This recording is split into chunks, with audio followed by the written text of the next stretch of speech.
오늘 영상은 우리 대표님들이 높은 마진의 상품을 어떻게 선정을 하고 그리고 그 상품들을 어디서 어떻게 가져오는지에 대해서 자세히 설명해 드리도록 하겠습니다. 이 채널은 여러분들의 시행착오들을 줄여드릴 수 있는 실전 노하우 그리고 제가 경험했던 실패담 그리고 또 성공담까지도 아낌없이 전달 드리도록 하겠습니다. 아마 우리 대표님들이 가장 힘들어 하시는 것들을 살펴보면 상품 선정하는 것과 그리고 상품을 소싱하는 방법이 가장 힘드실 거라고 생각이 됩니다. 자, 오늘은 어떤 상품을 선정하는지에 대해서 포커스를 맞춰서 설명을 드리도록 하겠습니다. 우리가 기본적으로 상품을 소싱하기 전에 반드시 체크해야 될 사항이 몇 가지가 있는데 기본적으로 6가지로 추려봤어요. 그 6가지를 제가 준비한 자료를 보면서 자세히 설명해 드리도록 하겠습니다. 상품 소싱을 할 때 대표님들한테 알려드리는 요소들이 한 10가지 정도 됩니다. 하지만 그 10가지를 다 다루기는 시간이 좀 촉박하기 때문에 최소 이것만큼은 체크해보자 라고 해서 6가지로 제가 추려봤습니다.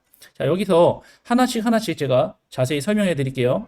여러분들이 여기 있는 요소들만 체크하셔도 실패할 수 있는 확률을 획기적으로 줄일 수가 있고 앞으로 상품이 잘 팔리고 나만의 브랜드로 갈 수 있는 그런 요소들까지도 이 앞에 있는 내용들만 부합되더라도 확장할 수 있는 요소들을 갖추게 되실 겁니다. 그러면 하나씩 설명해 드릴게요. 자, 우리가 상품 키워드를 선정하고 나서 이 상품을 내가 진행을 해봐야겠다 하는 요소 중에 정말로 중요한 부분은 진입하고자 하는 시장의 시장 규모를 파악하는 겁니다.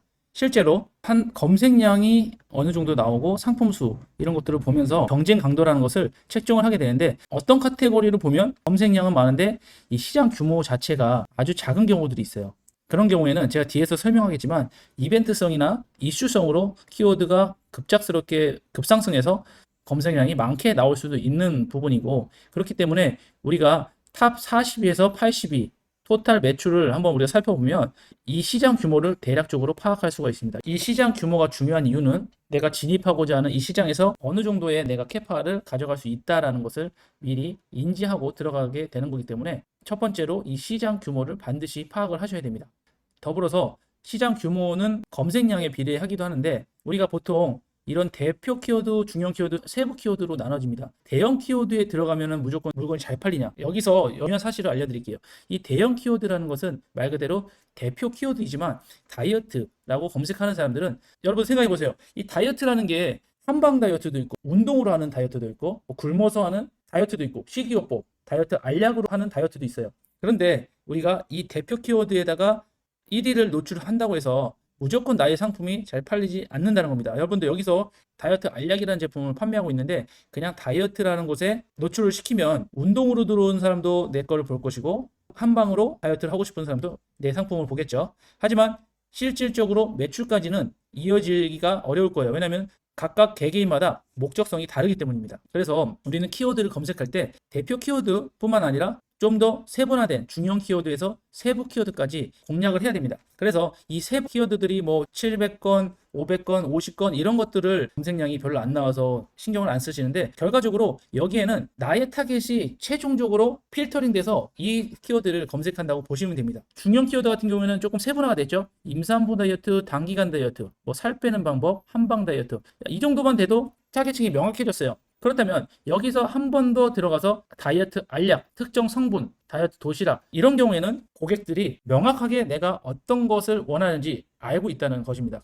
그래서 우리는 이런 키워드를 공략해서 노출을 시켜야 되는 것입니다. 자, 어떤 뜻인지 아시겠죠? 그렇게 되면 경쟁 강도가 낮으면서도 광고 비용도 적게 들어가고 구매 전환이 높기 때문에 내가 진입하고자 하는 상품에 얼마나 포진되어 있고 이 세부 키워드와 중형 키워드의 합산이 어느 정도 되는지에 대해서 우리가 파악을 해야 됩니다. 대표 키워드가 검색량이 많다고 해서 단순히 그냥 이것만 보고 들어가면 안 된다는 거 이제부터 아시게 되신 겁니다. 자, 두 번째 소구 포인트입니다. 요즘에는 사람들이 컨텐츠 소비하는 양이 너무 많기 때문에 글을 잘 읽지 않습니다. 그래서 아주 빠른 시간 안에 상품이나 이미지나 영상, GIF 같은 것들로 소비자의 눈을 잡지 못하면 열심히 만든 나의 상세 페이지나 상품들을 보여줄 수 있는 기회조차 얻게 되는 겁니다. 그래서 우리가 진입하고자 하는 상품을 GIF나 영상이나 이런 것들로 표현이 가능한지 이 여부를 반드시 체크해야 됩니다. 그래야지만 소비자의 눈을 끌 수 있고 소구 포인트가 있어야지만 마케팅 전략으로 해당 고객들에게 접근을 할 수가 있습니다. 힐링 포인트 두세 개 정도를 영상이나 GIF로 표현할 수 있는지 이걸 체크하시고, 경쟁사들이 열심히 만들어 놓은 상세 페이지 1위에서 3위 정도만 보시면 될 것 같아요. 이미 잘 팔리고 소비자들이 반응했다는 것은 거기에 대한 검증이 끝났기 때문에 우리는 경쟁사들 또는 대체품 관련된 카테고리도 참조하셔서 그들이 어떤 식으로 구성을 했고 어떤 포인트를 잡았는지 참조를 하셔서 최대한 비슷하게 벤치마킹을 하시면 소비자들이 우리 상세 페이지에 들어왔을 때 구매 전환 확률을 높일 수가 있겠죠. 그리고 우리가 아이디어를 얻기 위해서 와디즈 펀딩 위에도 여러 가지 펀딩 사이트들이 있습니다. 이런 곳에서는 상세 페이지가 거의 다 GIF로 되어 있을 겁니다. 즉각적으로 물건을 구매하고 싶게 만드는 그런 요소들이 상당히 잘 표현이 되어 있어요. 그런 것들을 참조하시면 우리가 상세 페이지를 만들 때 엄청난 인사이트를 얻으실 수가 있습니다. 자, 그리고 소비자들이 어떤 것들을 원하는지를 내 상품에 대한 생각을 알아야 되겠죠. 그렇게 되면 커뮤니티 자유 게시판 같은 데나 뭐 유튜브 댓글, 그리고 경쟁사 별점이 낮은 그런 후기들을 보면 구매하고 나서 어떤 불편함이 있었고 그것들을 반대로 역이용해서 우리 상품의 마케팅 전략으로 사용할 수도 있겠죠. 자, 그러면 세 번째, 마진 확보입니다. 사실 저는 이 마진 확보가 가장 중요하다고 생각해요.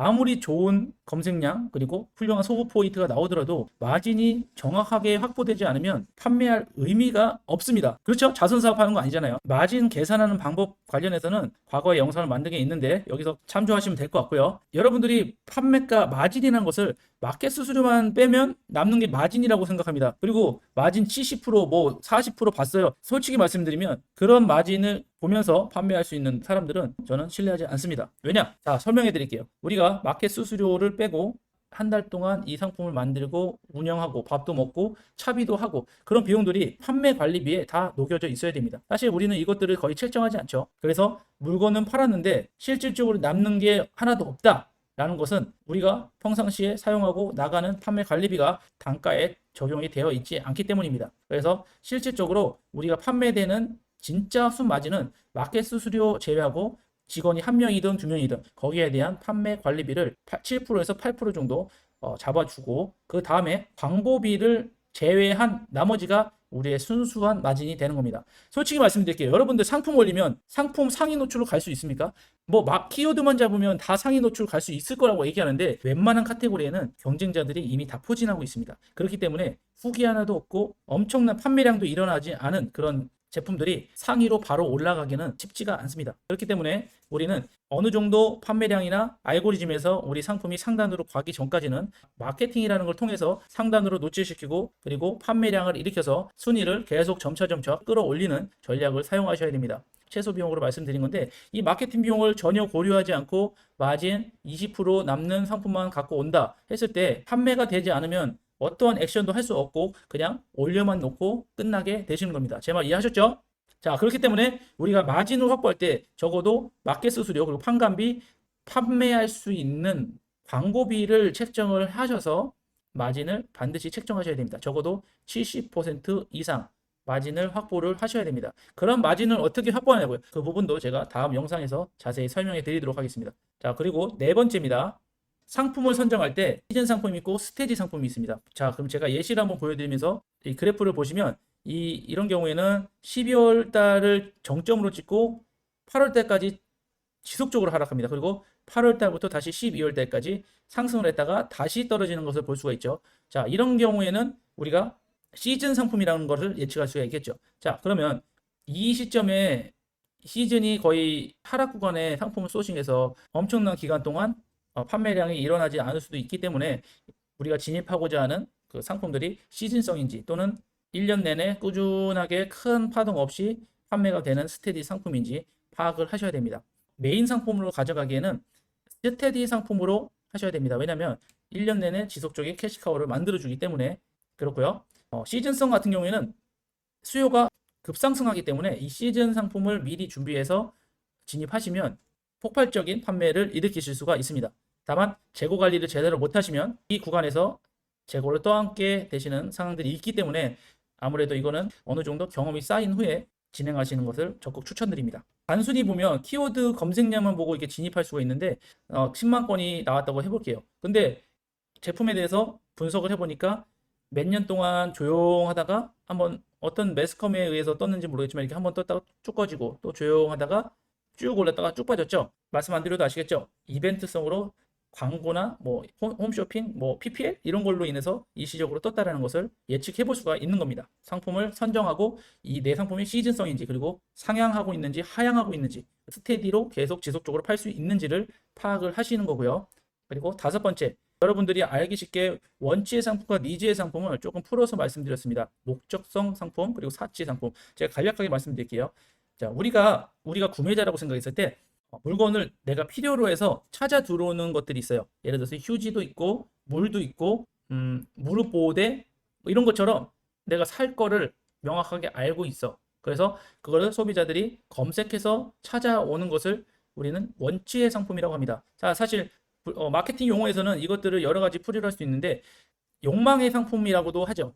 그래서 고객들은 내가 어떤 것을 명확하게 알고 있고 이것을 개선했으면 좋겠다라고 마음으로 가지고 있고 무엇을 원하는지 직접적으로 표현할 수 있는 것을 우리는 원치의 상품, 욕망의 제품이라고도 합니다. 자, 두 번째, 니즈의 상품은 필요한 것이고 마케팅에서는 니즈를 세 가지로 또 분류했지만 우리는 큰 틀에서 한 가지만 설명해 드릴게요.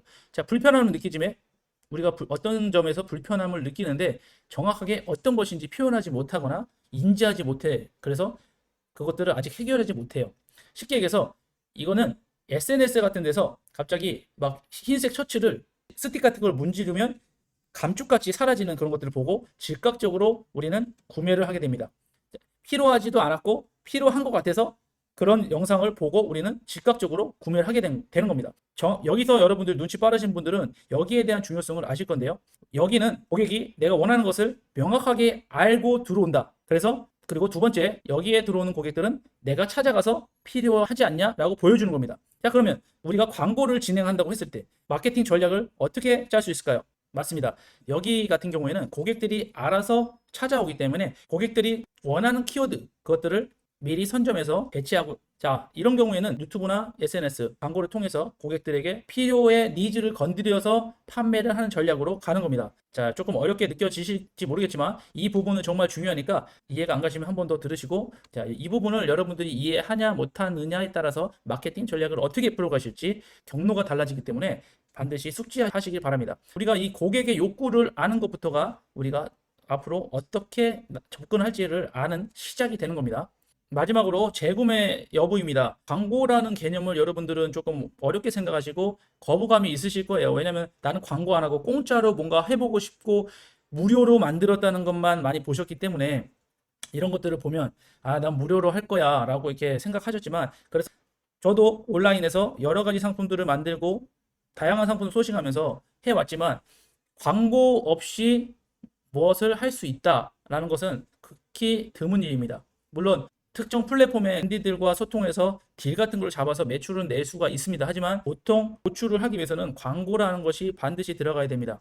그렇기 때문에 우리들이 광고에 대한 개념을 머릿속에 심으셔야 되고요. 그리고 재구매가 없는 상품 같은 경우에는 광고비가 1대1로 지속적으로 들어갑니다. 왜냐하면 광고비 한 번 했을 때 한 고객이 와서 매출을 일으키고 다음번엔 또다시 새로운 사람을 데리고 와서 매출을 일으키는 구조로 가기 때문입니다. 자, 반대로 재구매가 일어나는 상품은 한 번 구매한 사람이 다음에 두 번째 구매했을 때는 광고비가 들지 않기 때문에 광고비가 떨어지고 매출이 올라가는 그런 효과를 볼 수가 있게 되는 겁니다. 자, 이해하셨죠? 예를 들어서 브랜드를 만든다라고 했을 때 재구매가 일어나지 않는 상품은 지속 가능성이 많이 떨어지게 됩니다. 그리고 앞으로 성장 가능성이 재구매가 나오는 상품보다는 시장 규모에 따라 다르겠지만 어느 정도 한계성이 있다라는 것을 여러분들이 머릿속에 인지하시면 재구매까지도 고려하게 되면 나중에 판매량이 좀 늘고 어느 정도 성장이 보이면 브랜드로 전환을 할 수가 있습니다. 사실 체크하는 포인트들이 몇 가지가 더 있지만 그 중에서도 가장 중요한 6가지를 여러분들에게 한번 정리해서 알려드렸습니다.